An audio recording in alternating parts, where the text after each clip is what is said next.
There. So I'm really excited to be able to do this. Like Alicia said, I do this professionally. This is one of the courses that I teach at the corporations, at the corporation that I work for. This is very unique, this four lenses. It comes from a company called Shipley Communications. And so this isn't something that my company invented, but I am certified in this. And the more that I research it and the more that I get into this, the more opportunity that I have to teach this course, the more I really enjoy it. And I see the applications that I have throughout just my everyday life. So there's a great phrase that says this, that all of us think we see the world as it is, when actually we see the world the way we see things. And so we see through we've all heard the phrase, we look at the world through rose-colored lenses. We've all kind of been afraid, that whole, everything is great when we're in love and there's these rose-colored lenses. Well, the truth is we all see the world through our different set of lenses. Now, you may have been through something like this in the past. This is not to cancel out. This actually kind of supports some other things that are out there. You might been through a DISC program, a DISC program. There are other programs that deal with colors. And so what I want to preference this by saying is simply this. This is not really understanding about you and your personality as it is about understanding how other people receive or other people hear conversations. And so, like Alicia said, we tend to come at people, or we tend to have the conversations that we're most comfortable with. And I'll give you an example. So when we've all done this, we're working with doTERRA, we've all done this. And so we'll do a class and nobody may sign up, or we see some people that are just completely checked out, they're bored. Or we see some people who are completely leaning in, and it's amazing. We might do the same class over and over again. And some people, it's like a hit and miss. Sometimes it's an amazing hit, and lots of people sign up, or we're on a roll, and then we'll do the same class and it's dead, and it's like crickets. That's because we're trying to do the same thing. We're trying to have the same conversation with everyone. So what I want to teach you tonight is how to have effective, influential conversations based on personalities that you perceive. And I want to give you some tools and some tricks for you to be able to perceive what type of personalities people have. And this goes beyond introvert, extrovert, what kind of personalities people have, so that you can have effective conversations with them that they hear, and that you can speak the language that they hear. And that makes you more successful. It makes you, quite honestly, it makes you more dangerous, and it makes you a better leader. And so let's just jump in here. So the objectives for tonight, first of all, is to identify your personality preference. We're going to go through a quick little survey, a quick little assessment, and you're going to understand a little bit about your personality. And it's a lot of fun. I love teaching this class. It's fun. People laugh because it really does ring true in a lot of places. I also want you to understand, accept, and value others for their unique strengths. We all have our unique strengths to play on a team. And one of the dangers we can do is that by not customizing the language that we use in empowering the people below us, we can run the risk of making our teams ineffective. So we want to understand the unique strengths that people have and be able to utilize that to make our teams and make the people that are beneath us, make them more effective. We want to learn to apply principles and processes to improve our ability to effectively interact with and influence others. Honestly, if there's one phrase that I could think of that would be so successful, that would make us so successful in this line of work, it's our ability to effectively interact with and to influence others. We want to take what we know about essential oils, the great information and the wonderful world that is doTERRA, and be able to influence others so that they can experience what we've experienced. And last, I want to increase your ability to lead yourself and to lead others. I want to make you a better leader. And so if you're trying to build, or you're interested in building, or you've been building, I want to increase your ability to not only lead yourself, to understand your strengths and your weaknesses, but also to lead other people and make them successful as well. And this assessment has got 3 parts. So the first part, what I'm going to do is I'm going to show you a series of pictures. And so what I'm going to do is the next slide that I show you is going to have 4 sets of pictures on it. And so in the top, you'll have 4 quadrants, okay? And what's going to happen is when you see these pictures, your eye is going to immediately be drawn to a certain group of pictures. This is intuitive. I don't want you to think too much about this. This is all intuitive. And so when you see a group of pictures that really stands out to you, and it's going to really communicate you, it's going to go like, yeah, that's me. Absolutely. You're going to see that group of pictures, and it's going to really communicate to you. What you want to do is on your paper, you want to look, on the screen, see the color that's around that group of pictures. Each group of pictures is surrounded by a certain color, and you want to write on your paper, the different colors. So there's blue, green, gold, and orange. Those are the 4 colors: blue, green, gold, and orange. And you're going to want to give the color that you were immediately drawn to, you want to give that a 4. So in this assessment, everything that's just like you, when you look at something, you're like, yeah, that's me. That's exactly like me. The most like me, you would give that a 4. And then the thing that is the least like you, or the least often like you, you give that a 1. And so you're going to rank, there's four things, you're going to rank them 4, 3, 2, 1, from most like you to least like you. Okay? So I'm going to show you these pictures, and I'll explain it again, but here are the pictures. So on the top of your screen, you've got green and you've got orange. That looks red. I know, it's just because it came up that way, but that's actually orange up there. Then down below, you've got gold and blue. Okay? So right now, your eyes should be drawn to a set of pictures that really stands out to you. So up in the top, you've got some science-y, researchy stuff with a puzzle and the brain. On the other top corner, you've got people doing extreme sports and roller coasters and having fun and throwing all their chips in at the Vegas table there. Down in the bottom, you've got the stacks of coins and the Roy G. Biv closet and the library and the tools in their place and the filing cabinet. And then over on the other side, you've got babies and puppies and kissing and hugging and Ferris wheels and love letters. So your eye should be drawn to one group of pictures first. Don't think about it. The one that stands out to you the most, that is just like you, give that a 4 on your paper. And then rank the next one you want to pick is the one that's least like you, the one that kind of repels you. You're like, yeah, that's not me. Give that a 1 on your paper, and then rank the other 2. So you want to have a 4, 3, 2, and 1 on your paper. Rank green, orange, gold, and blue. 4, 3, 2, 1. I'll give you a second to do that. So the next thing that we're going to do is we're going to look at words. So now this is a little more thinking. It's still a little intuitive, but you're going to look at some words. I'm going to give you 4 groups of words, again, broken down by color. And so I'm going to give you 4 groups of words. What I'm going to ask you to do is read all 4 groups of words first. Read all 4 groups first, and then pick the group of words that's most like you. Not exactly like you, just most like you. Pick the group of words that's most like you, and next to the numbers that you've already written down, you want to rank 4, 3, 2, and 1. I can smell all the brain activity all the way over here.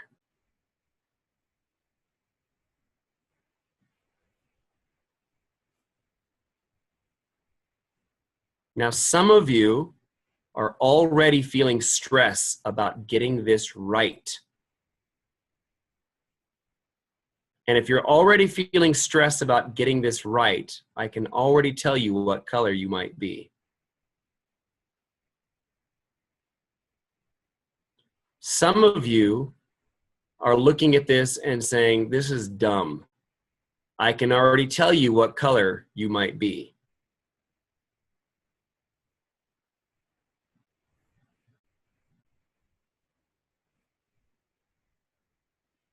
Some of you are thinking to yourselves, I'm going to get the best score out of anyone that's doing this. I can already tell you what color you might be. Your competitive juices are kicking in. Some of you have already picked out that there's not the same amount of words in each box. I might be able to tell you what color you might be, just based on those things. Okay, let's keep going. because we're going to get to the fun stuff. So now what I'm going to do is I'm going to give you a quick survey. And the way this survey works, and give each number an A, B, C, and D. What I'm going to do is I'm going to show you a sentence. It's a situation. And there are 4 reactions to that situation. You're going to rank those 4 reactions from 4 to 1. 4 being most like you, the most likely this is how I would respond, and 1 being the least like you. You're going to rank those responses 4, 3, 2, and 1. So I'm going to show you the first question, the first sentence, and then you're going to rank A, B, C, and D by which one's most like you, give that a 4, and the one that's least like you, give that a 1. So let's look at the first question. Here's the first, it's not a question, it's a situation. Here we go. First sentence. So when I have to make a decision, I like to, and there are 4 reactions. Rank A, B, C, and D, give it a 4, 3, 2, and 1. Rank those from most like you to least like you. All right, here we're going to go with the next question. So now that you've ranked those 4 reactions, 4, 3, 2, and 1, here's the next situation. Here we go. My friends can count on me to be, and here are 4 options. Rank those from most like you to least like you. Ignore the extra B, C, and D in there. If that's bothering you, I can probably tell you what color you might be.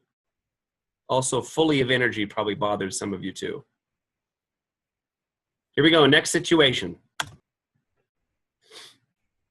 Okay, next situation. Question 4, here we go.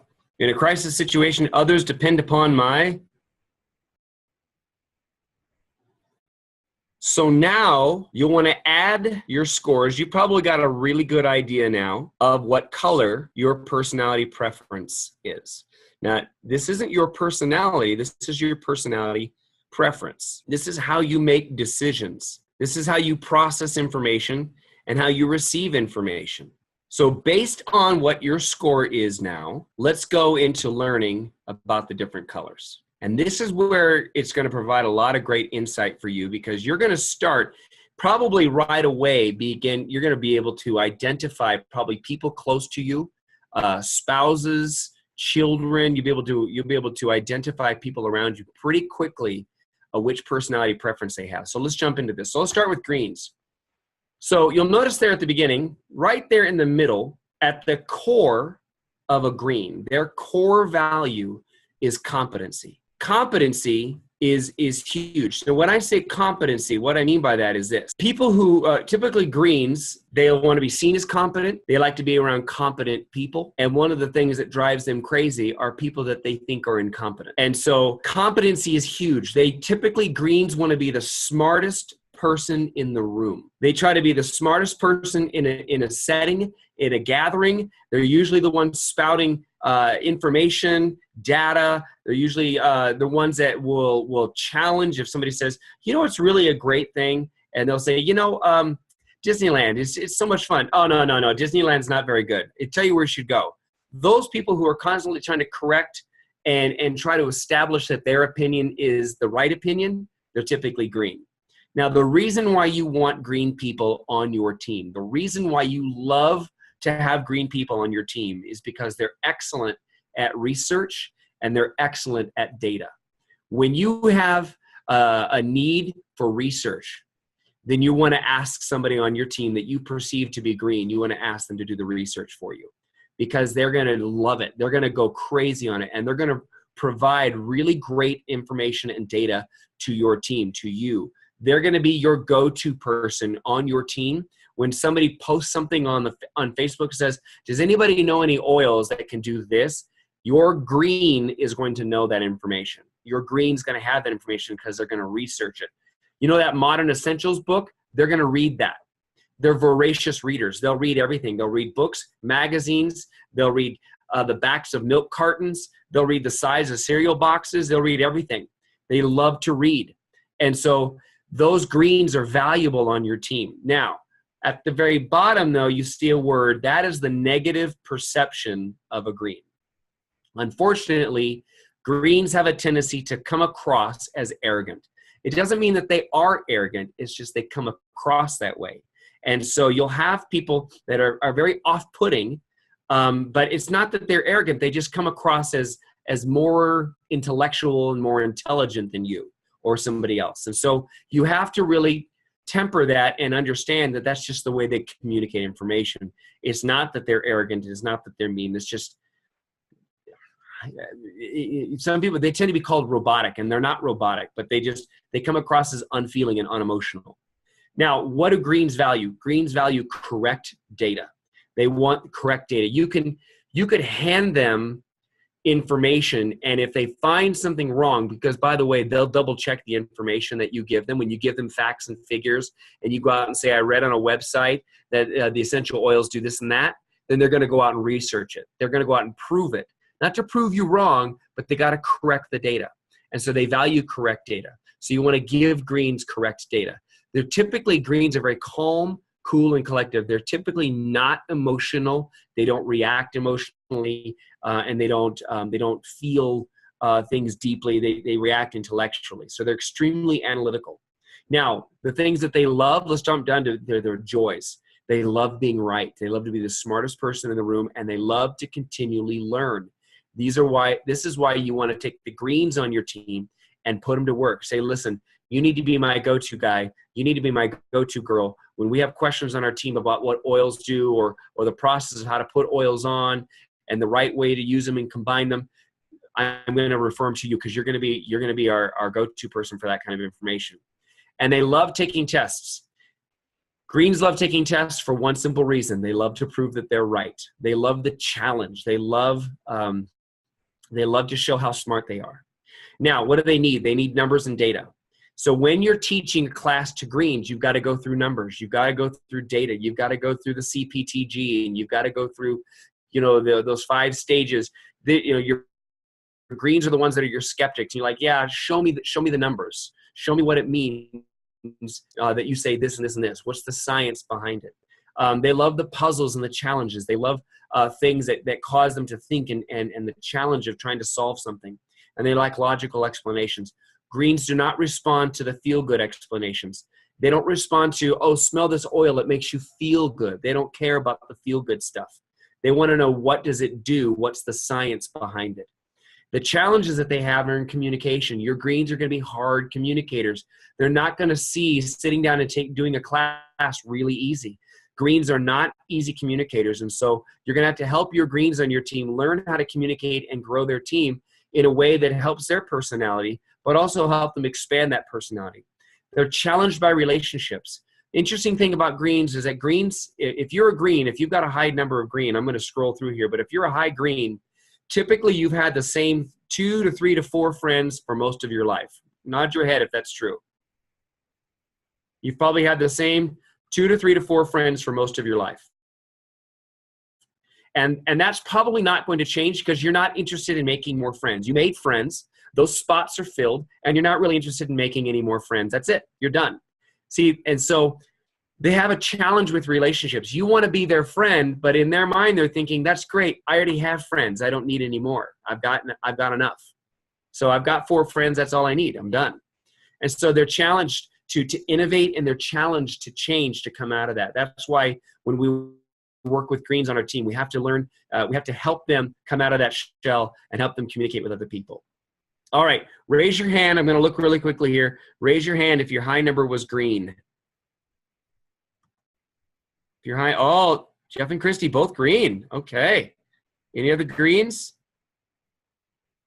Okay, cool. Let's go to the next color, which is blue. At the core of a blue is the warm, squishy relationship. These are your huggers. They're your passionate ones. Your blues are interested in relationships. Where Greens don't want to make any more friends, if you're within 5 feet of a blue, you're more than a friend, you're a family member. If you come over for dinner once, you're family, you'll be adopted, and you'll never be able to leave because you'll always be family. Blues value relationships. They make friends easily. They are centered towards making relationships work. They value everyone being treated with love and fairness. which is what makes them so great. At the top of that, you see, here's why you want them on your team. They're great at communication. Because blues value relationships and they want everyone to be treated equally and they want everyone to have the same information. If you have to have information communicated out to your team, give it to somebody that you perceive to be blue. They will do an absolute fantastic job at getting that information out to everyone because they're great communicators. Okay? Now, unfortunately, the negative perception of blues is that they're a bit of an enabler. What happens is that blues have a hard time letting go of relationships. Even when relationships should have been broken off a long time ago, even when the relationship might actually be damaging, they have a hard time letting go of relationships. They will excuse bad behavior for a long, long time. They'll put up with a lot of hurt. They'll put up with a lot of bad behavior and even abusive behavior for too long, because it's so important to them. They have this idea that I can repair the relationship. And if I just do this, it'll make everything better. And it's just not working and they're not returning my calls. I should go over there with a plate of cookies and that'll make everything better. And so it's constantly trying to repair the relationship. Now, what do they value? They value family. They value friends. They really just value people. They value you as a person. Your blues are just very warm, loving. You feel taken care of by blues. What do they enjoy? They enjoy quality time. If you have a blue in your life and you need to speak their love language, chances are all you have to do is sit the blue down on the couch, sit next to them, be completely quiet, and just stare at the stars or look at a painting or just sit outside, go for a walk. And you don't even have to say anything. Just being with them is going to fill their tank up. Now, for somebody like me who has to fill the space with talking, that's not good. I'm not a natural, quiet, quality time, just sit there and be quiet kind of person. But I know people who are. And just being next to them, just spending time with them, you could take a car ride with them and not say anything, and they're going to love it. They're going to just sing the praises of this car ride. They love one-on-one time. They want it because they love relationships. They love one-on-one time. They like group gatherings, but they like one-on-ones and they love meeting new people. Typically, your blues are constantly trying to make new friends and bring on new friends and bring them into the family.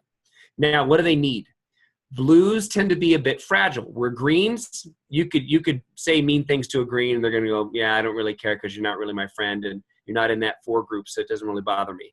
Blues, very fragile. They bruise easily. They need acceptance. They need pats on the back. They need to be known that they need to be told that they're a good person and they're doing a good job. They need praise and they also need fairness. They need to know that everybody has the same opportunities and has the same chance to be everything that they can be. Okay? So they're going to want that. Now, what are they challenged by? They're challenged by stubborn people. They don't understand stubbornness. If you don't want to do it, they're going to say, but why? And they're going to try to reason with you. And they're going to try to use the relationship, but please do it for me. It doesn't mean anything to agree to say, do it for me.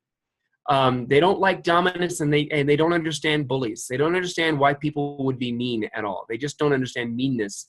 And they really don't get angry. Blues are very long-suffering. They're very patient. They're usually the kind of people that stuff their emotions and they don't really express their emotions, although they have very deep, deep, deep emotions. They feel emotions very deeply. And so the reason why you want these blues on your team is that creates that great family atmosphere on your team. You're going to want blues to create that camaraderie and that team mentality. This Romy's rock stars kind of person. Romy is a very blue person. You can see that in Romy because she loves her people and she's constantly saying, I love you guys. And she wants to get everybody piled up onto her truck and take a picture at convention. That's very blue behavior. Okay? All right. Raise your hand if you are a blue. I'm going to look. Oh, Iris, I knew you were a blue. I knew it. Cindy, I could tell you were a blue. Anyone else? Okay. I can see you. Good. All right. We got 2 or 3, 4 blues. That's great. That's great. Perfect. Let's deal with golds. At the core of a gold is order. It's structure. It is everything in its place, everything in its place all the time. Please don't. Here's a great thing about golds. I work with a very strong gold at my work, and their papers and their pencils and everything is an exact alignment. Everything needs to be exactly where it's. I love to go up after they've gone home and rearrange everything. Now, it's horribly mean. I'm a bully. That's why blues don't understand me. But the reaction that I get every morning makes it always worth it. I usually hear, and it's across the room, I usually hear, Homer. And that makes my day. It just makes my day. So order. You're going to put a gold in a room that is a mess, lock them in there for an hour, and when you come back in an hour, it will be alphabetized and organized and color coordinated, okay? And they're going to have a system and probably even a spreadsheet on how they ranked it, and they'll have something pinned up on the wall, and you can write on it every time you clean it, and they'll have things outlined in tape. My grandfather had a pegboard, and all of his tools had an outline around them in tape. And so he knew that if he took this tool off the peg and he used it, there was a silhouette there, and that's where it went. So he knew that you didn't hang the screwdriver where the wrench went. Now, the reason why you love golds is golds love structure. Golds are going to get the structure of doTERRA. They're going to get the structure, the order, the compensation plan. They're going to get it. It's going to make sense to them. And they're going to be your go-to people when it comes down to the business, when it comes down to understanding the business and the structure of how the power of three works and how the fast start works and all of that. They're going to get it because they understand the structure of things. They're really going to delve into that and understand how that works and how the back office works. They're going to be your go-to person for that kind of stuff. Now, unfortunately, the negative perceptions of golds is a control freak.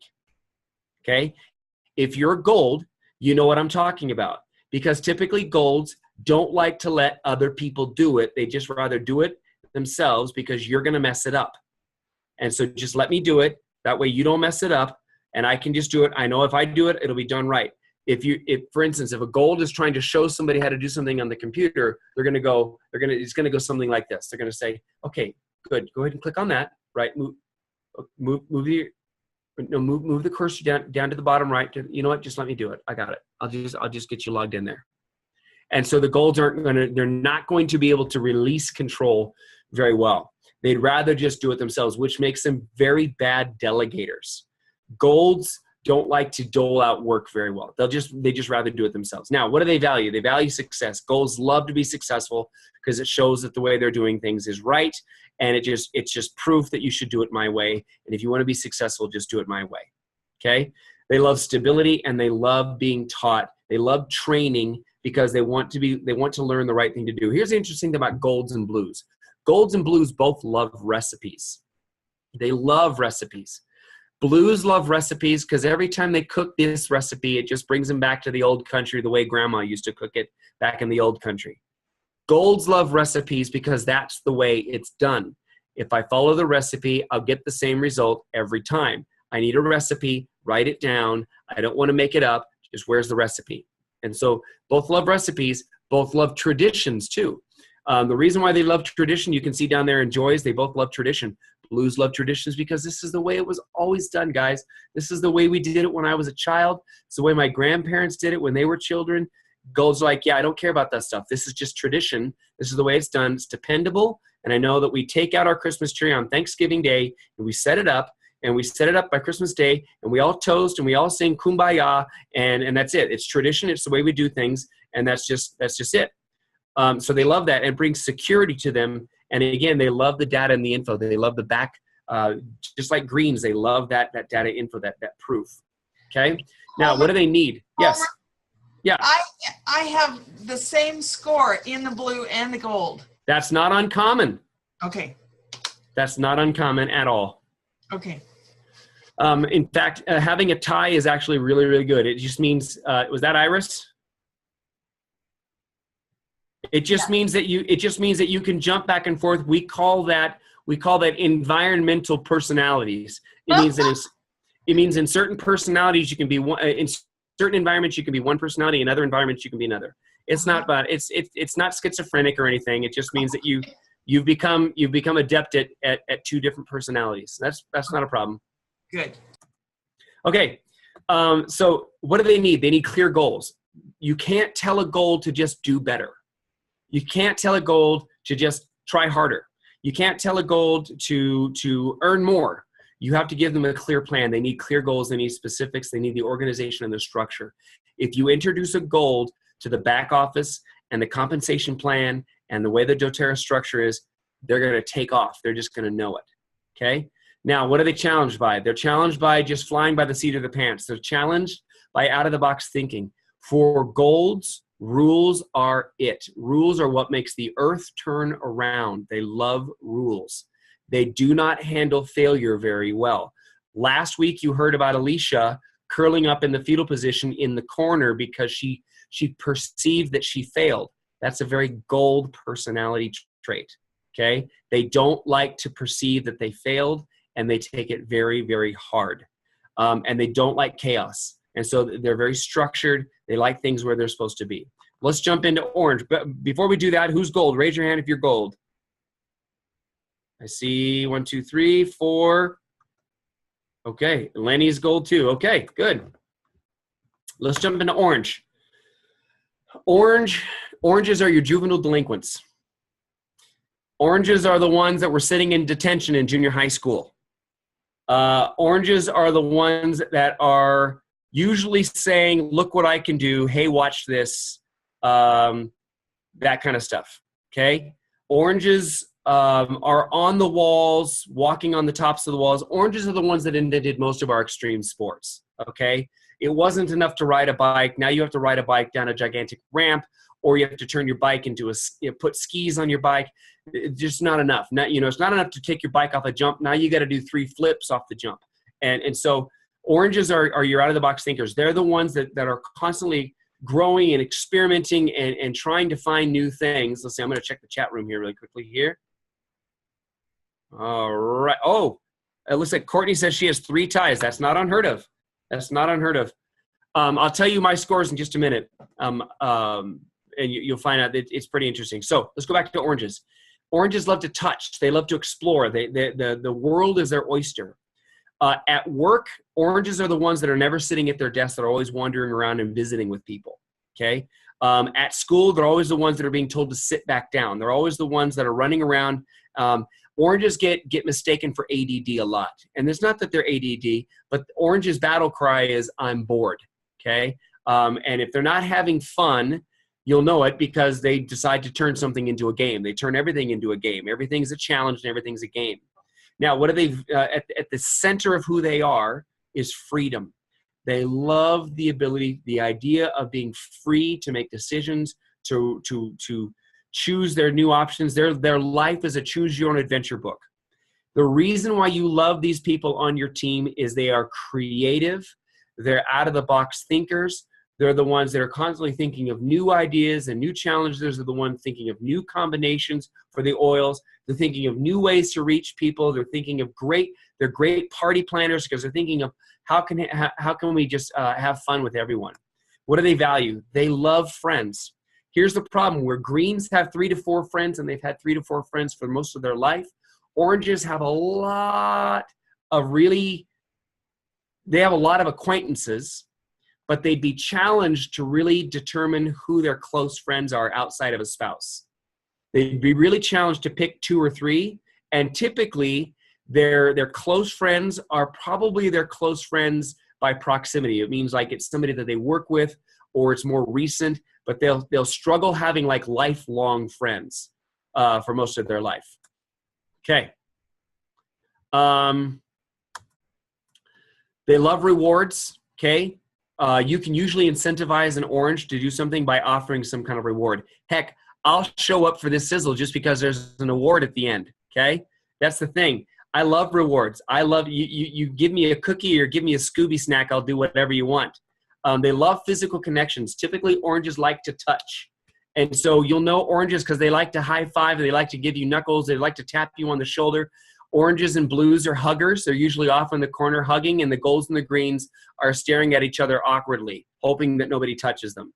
Okay, so You got your oranges and your blues, and your oranges are moving and working through the crowd, and they're just like, they're usually the popular one. They'll be known very, very quickly. If you take them to summer camp, they're usually the popular kid. Okay, they're the one eating bugs for challenges.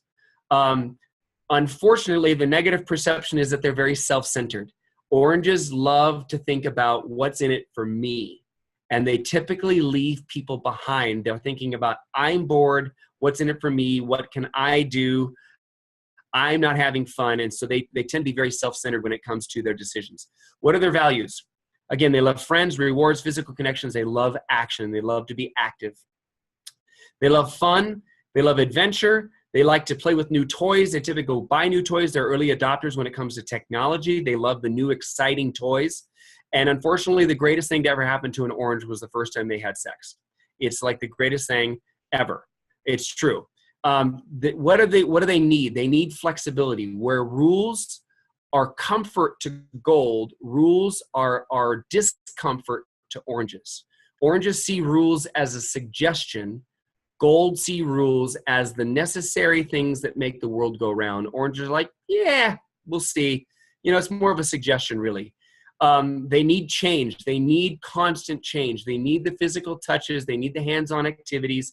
They need the gatherings. They need those things. What are they challenged by? They're challenged by gold people, truly. Oranges do not get gold people. They don't understand the rules. They don't understand the structure. Everything's kind of flexible and movable, and nothing's really sacred. But for golds, it's absolutely sacred. It has to be that way. They're challenged to focus on anything for a long period of time. It's not impossible. They get really passionate about it. And so, the guy that started Virgin Airlines, he's a very high orange. He focuses on something, he gets it successful, and he moves on to the next thing. Elon Musk is very much the same way. He gets something, it's successful, and he moves on to the next thing and makes it successful. It's a very orange behavior. Okay. Raise your hand if you are high orange. All right. Okay, so my scores, actually, I've taken this quiz a lot, and my scores, I'm actually tied in all four. So my top two ties are orange-green, I'm tied in orange and green, and I'm tied in blue and gold. So my orange-green are my dominant, my blue-gold are my secondary colors. And the reason why it's like that for me is because I train so many different groups of people with so many different personalities. I've learned to adjust and kind of chameleonize myself to be what I need to be in order to effectively train these groups of people. Now, that's great, but at the same time, it's very frustrating because you tend to lack an identity. You tend to feel like you don't really belong anywhere to any group. Let me just check the chat room here. Yep, I'm a chameleon, exactly right. Okay, so this would not be complete unless I finish this up with this.